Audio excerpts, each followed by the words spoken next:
Welcome back to the Run Radio podcast. My name's Trina, and my guest today, a former behavioral scientist with Boeing, Sharon Rolph. Welcome. You are with Effortless Vitality, and you're going to tell us what that means. How are you?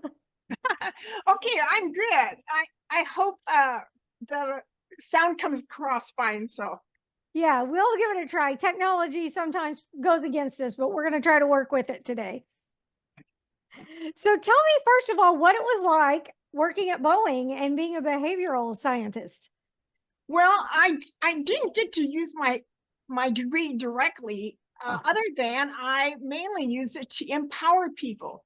I felt like my job at Boeing, while I did work on the production floor to get in the door, your foot in the door, but later I was able to transfer into a facilitator empowerment type position, and we were trying to take a problem solving down to the lowest level.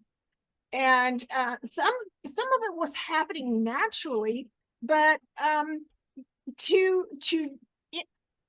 deliberately and what do you call it, intentionally have people see themselves as problem solvers, they kind of ran against the union uh, culture. Okay. Yeah, because the union likes to blame somebody um or to yeah, blame somebody is pretty much and to be purposely, empowered was, oh well, maybe tomorrow. Okay. Was that frustrating for you? A little bit, but I just kind of let it, swing past me, because you have to filter some of that culture out. And I'm still an encourager and an empowerer. So I kept at it because I wanted to bring out the best in people. So at what point did you realize you were able to filter out that and you were doing more good than filtering, if that makes sense? Well, what was really kind of interesting is that by the time I retired there were people coming in the door from college, and they were used to working on teams and, putting arm in arm with each other and solving things together. So that was changing the culture. Mm-hmm. And I didn't get a lot of experience with um, the results, because oftentimes problem solving take a little while to happen. But I was so encouraged that the young people hiring on had the experience of being empowered and solving things together. So when you left Boeing and you had this time on your hands, tell me what that was like and what made you decide to move forward with what you're doing now. Well, the week before I retired, I started coaching classes. I had worked on a convention and my director had said, well, in fact, I led it one year, and he said, when you get through with a big project, have something else to go to. Now, I didn't ask him how he learned that lesson. I wish I did, but I kind of assumed he had been there, done that, Yeah, yeah. So I retired in April, but January I had a email come in my inbox that was saying that Boeing was partnering with the community college in this coaching classes. And so I applied for it. I thought, oh yeah, that would help be a natural progression of what I'm doing as a facilitator. And I tried all kinds of ways to get Boeing to pay me for it, or pay the bill, And they said, no, I don't think we'll be able to reap the reward of you going to class and then retiring. Yeah, I get it. Yeah. So, I paid the bill myself, but the first thing they taught us, Trina, was to write our essence statement. And it took us a couple of days to do a number of exercises. And it the last thing we did was stand in a circle and read to each other what our essence statement was. And as it came to be my turn in the circle, I said, what? Nobody's ever asked me to define my soul before. It was such a profound moment. And when I read it, and I had noticed others were kind of choking up as they were reading it. And I kind of did too, you know, you take a big gulp and here's what I read to them. I am precious jewel of wisdom. I am colorful collaborator, motivator, and learner. I am tranquil, authentic, and pure inspirer. I light fires. Mm. Kind of knowing yourself on the inside, and nobody teaches us that. And it's time to bring that to the world. I so want to, I see all this retirement time as untapped potential. What are we doing with this time on our hands? Some people do see it as a kind of a weight on their shoulder. You know, I did start kind of bouncing off the wall a little bit a couple months later. And I thought, how do I know if I'm productive? Yeah. That mattered to me. And so I had made a wall hanging and I put it on the back of my wall here where I record. And one day, 3 different times I read it, and I gradually realized that when I lived from my essence, what's inside every day felt right. I was doing what mattered to me. There's something, you know, definitely there's a huge difference between being busy and being productive. And I think when you see that you're productive, it's so rewarding that you can only want to do more. Yeah. Yeah. So what were you, when you came to this realization, you've got this on paper, you're finally making those, you've made those connections with, you know, what you feel inside. How did you bring them out? How did you start sharing those? And how did you become more productive?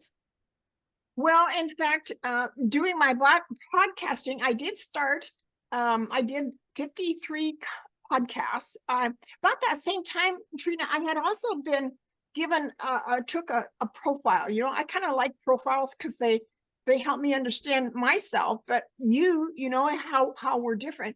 But this one came back and said I was rated really high as an influencer. Who me? I think you've got the wrong person. Yeah. And I chewed on that a little bit, you know, put it on the back burner, like, oh well. And and gradually I realized, how about if I took some baby steps to act as if that was true? Mm-hmm. And that gave me the courage, you know, a little bit of courage to think that maybe I had some wisdom to share. And in fact, I got this call from New York City that they found my something was fascinating and that I was a good talker or something like that. And I think they were the good talkers actually. But anyway, I think I just did one session with them and then went from there into inviting guests in and talking about maximize retirement. And maximize retirement was, it's not the money so much. There's all this other stuff that goes away, disappears when you retire. You don't have a sense of achievement anymore. You don't have a team to work with. You don't have, you know, ways to use your ingenuity, you know, and colleagues. That's all gone. And how are you going to replace that and do something new? And we're not taught that. Little by little, that's coming along. But to me, that's really where my behavioral science plays in. So it's now kind of referred to as holistic retirement planning. Oh, really? Yeah. So do you have clients then that hire you to help them work through something, or do you just share your information on your podcast platform? Well, a little bit of both. The people I've helped with aren't that many, but I I really am dedicated to helping more people a desire to know who they are at their best. I did start a meetup group, and the idea was to find clients. And one of the ladies that joined our group had been in the CEO boardroom since she was in her 20s. So and she ran her own companies later, and yet she was being forced out of her company because of her age. And I think her daughter might have been taking over to some degree, but she hated retirement. And this is the opportunity to live from our heart, and nobody tells us that, and to, I think it's a time to help make the world a better place. Yeah. And nobody, well, okay, so AARP does have a reimagined retirement where they help you match where's some places to plug in, part-time jobs or volunteering or whatever. But just last month, I actually wrote a course on how to make a marvelous transition into volunteering. Ah. And one of my guests had been a 6-time AARP Washington State president. And he had a nice plan laid out, 9 tips for being successful in retirement, in volunteering. And so I built off of that and added some words of wisdom once in a while that, how when you're volunteering and life is going good for you, because volunteering does make you feel good. And somehow we forgot that point. And yet that's one of the first lessons my mom taught me. She said, I think I was about 14 at the time. And she said, when you do something for somebody else, it kind of blesses them, but it blesses you too. Yeah. And so I am promoting my volunteer courses. It feels good. What would be a couple of tips you would give someone that is, trying to volunteer more? Well, in fact, my guest did volunteer, I think, 4 different places all the time. And he started out by, his first tip was try something. Another guest said, do what you did in your job for charity. So if you were accounted, find a nonprofit or foundation that needs some book work done, the accounting. If you were a pilot, find somebody that needs people or things delivered.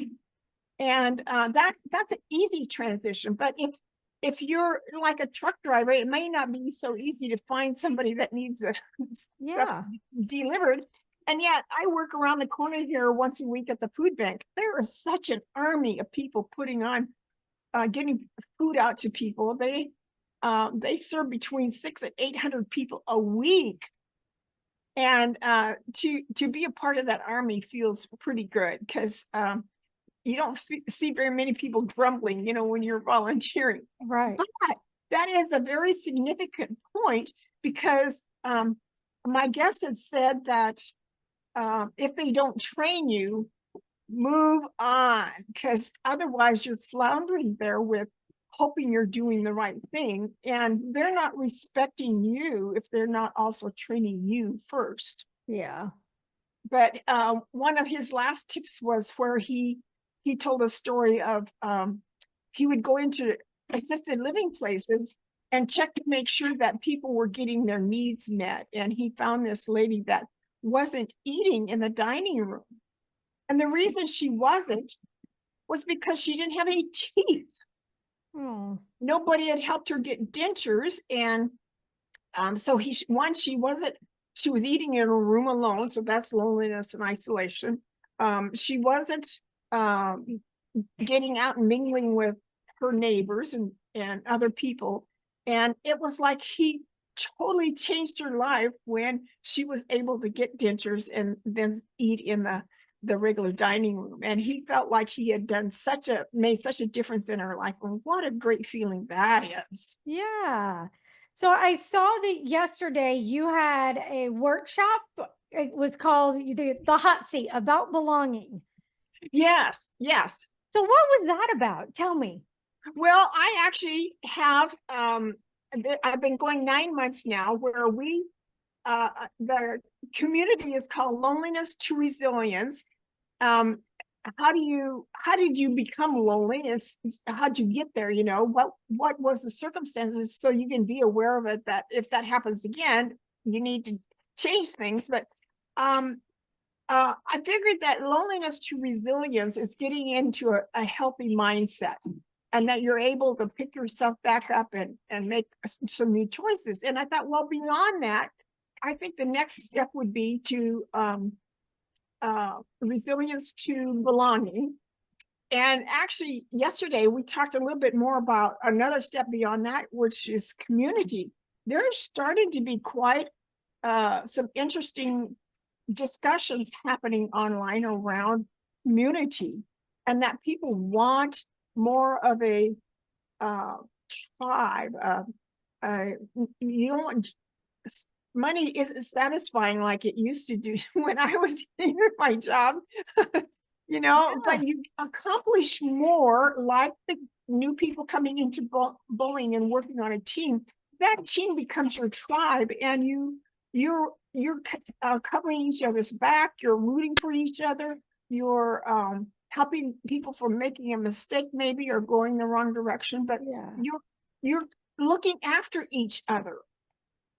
And so we were talking yesterday about community, and I had all kinds of technical problems, and Oh, so no. I didn't have my slides to use it with my discussion, but I had to wing it somewhat.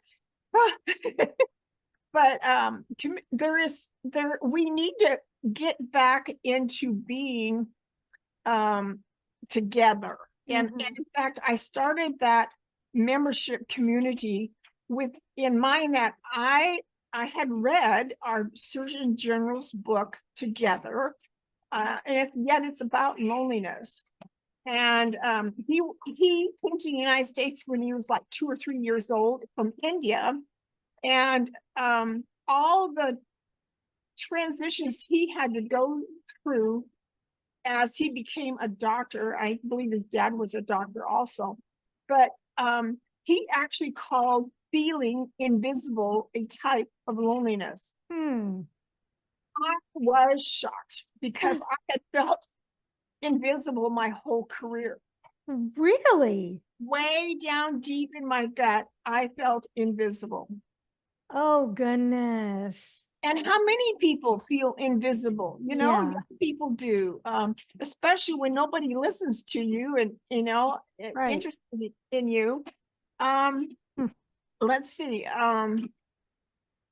So, and people in retirement, because they don't have that job and that productivity anymore, and their friends are dying or moving away, or their kids are moving away, and life just changes a lot.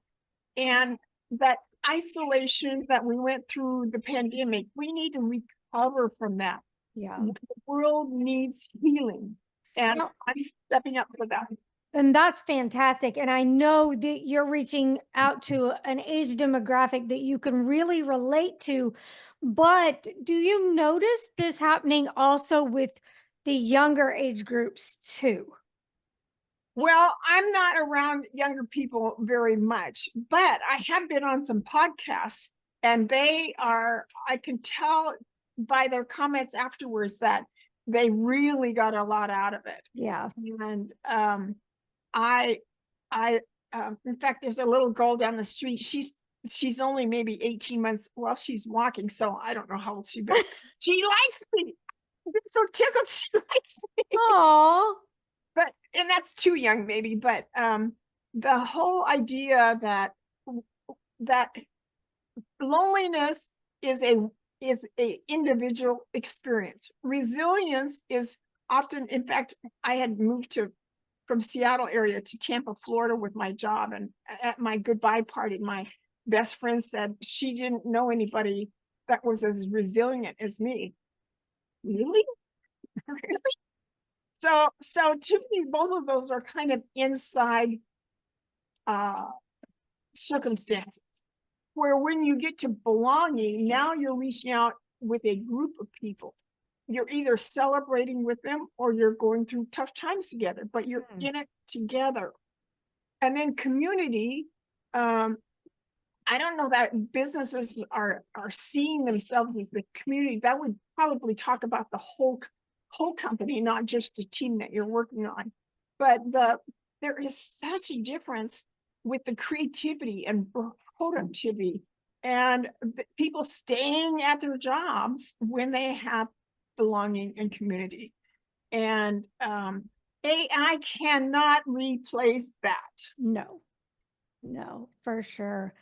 What do you do aside of this project? What do you do to stay involved, stay belonging with a community? How do you find your community personally?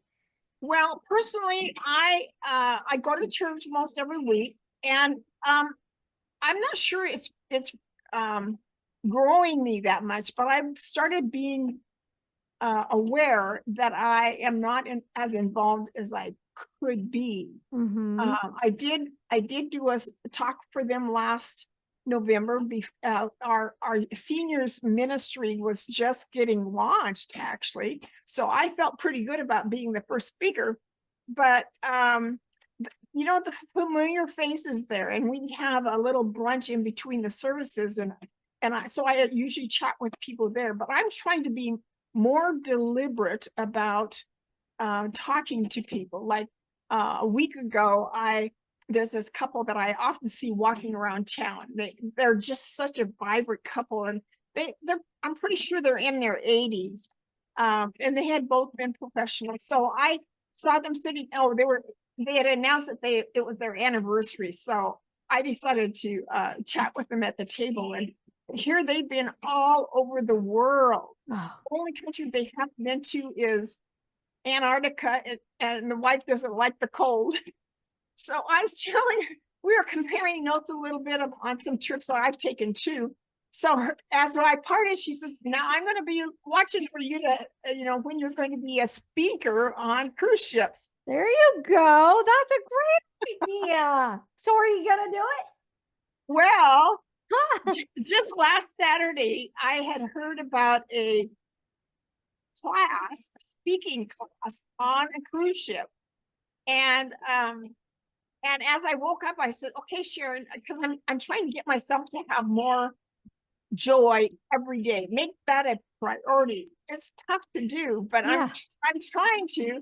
And so what would make me bring me joy today? And I decided going on that cruise would bring me joy. Oh, how exciting. So I guess there's about 50 of us that will be going from Fort Lauderdale to Jamaica in September. And so that's my next growth, to do, Yeah. is to actually get booked on some cruise ships. Yeah. Good. What can everyone else be doing to make sure that we're including people who have retired and are in their next chapter of life, but they're not like you're pointing out, people don't necessarily want to sit down and just do nothing. I mean, don't get me wrong, everybody likes to relax and recharge, but have some way to expend that energy. How can we help? Well, Trina, I haven't had anybody ask that before, and I'm so glad you did. Yay! Because I try to bring that in. There are people all around you that are living alone. And maybe it's because they don't have the means to either walk or get out of the house. Maybe they're don't have a driver's license anymore or car. There are all kinds of people that need others to include them, myself included. I'm starting to, like, I took something to, I'm in a Take Off Pounds Sensibly TOPS meeting that I go to every week. And my old roommate is the one that got me going there. And so I took her a couple of free things that I thought she might enjoy reading. and something from Costco is way too many, so I'm going to share with her my excess. So, but I in fact, this friend that told me she found me resilient, she had she had gotten a pretty big, hefty basket, and she put it on this one neighbor's doorstep, and she said, anytime you need something, bring the basket back with a note of what you need, and I'll fill it for you. So that was one way of helping someone, not necessarily to be social, but maybe their funds are a little low because of some repair that needed to be done, or um, doctor's appointment or something. So um, the helping each other out it feels good. Mm-hmm. And we have gotten so well. I have to admit, I've been pretty independent all my life, and yet I also love interdependence, where we collaborate and Yeah. solve things together. But I forget it every now and then. In fact, even this morning, I thought, oh, I should be knocking on the doors for clients, and I'm not doing that at this moment. So and yet I feel like part of the other thing too, Trina, is I felt like the culture needs to change. The people know and are hungry for something else. Yeah. And I feel like that's starting to happen. So to remind people that I'd love to help you feel like you're giving your best is right down my alley. And I like, well, I'm kind of weird in that I like to read or play videos of people who have died and came back, near-death experiences. Oh, yeah. So I feel like how they describe heaven is kind of what it feels like to live from your soul. How cool that you're doing your unique contribution. That's why you're still living. That's why you're still here. Why you were here in the first place is to contribute from your heart. And I can help people do that. I am glad that you're stepping up to do that, because I think people do need help doing that. I think all ages, we get lost in what we think we should be doing or what society feels like is best for us. And we forget to look at what we truly enjoy doing and how that can be a benefit to ourselves and other people too. So I'm glad you're doing that. I hope you'll come back after your cruise and tell me how it went. Okay, I'm actually hoping that I can speak to people on the cruise. In I fact, hope so. I mentioned yesterday that from this belonging and community perspective, that being a facilitator of discussion around collective potential, Mm-hmm. that phrase just excites me, because that's the ultimate collaboration, is that we're problem solving together, but we're not looking at how do we get here. We're looking at where do we want to go. Mm-hmm. And there's lots of people that have gifts that they've never told anybody they had a gift. It reminds me of a story. Miller, I don't remember the guy's first name, but he was at one of his employees' funerals. This guy had worked for him for like 20 years, and somebody was playing some music, and he asked about the music, and he said, well, my husband used to play the violin. And this employer said, how did I not know? For 20 years he played marvelously. And there's a lot of gifts inside of us that nobody knows about. Yeah. And it's time to come out of the closet and contribute to our community to help them heal. Yes, fantastic. Where can people go to connect with you and get your help? Well, I like to promote my Queen of Courage. I'm Sharon _Queen of Courage on Instagram. So I have 130 short videos, just 2, 3, 4 minute longs, out on Instagram. On Facebook, I'm Sharon Rolph.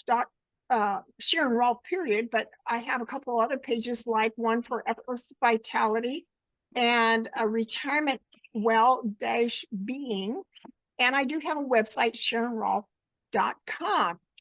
And I have a book, Fresh Courage in Retirement, Finding Purpose, Essence, and Fulfillment and Fulfillment. So the it's time to actually have some of that heaven on earth Yes. when you're living from your heart. I love it. You've been a delight to talk with. Again, I do hope you'll come back.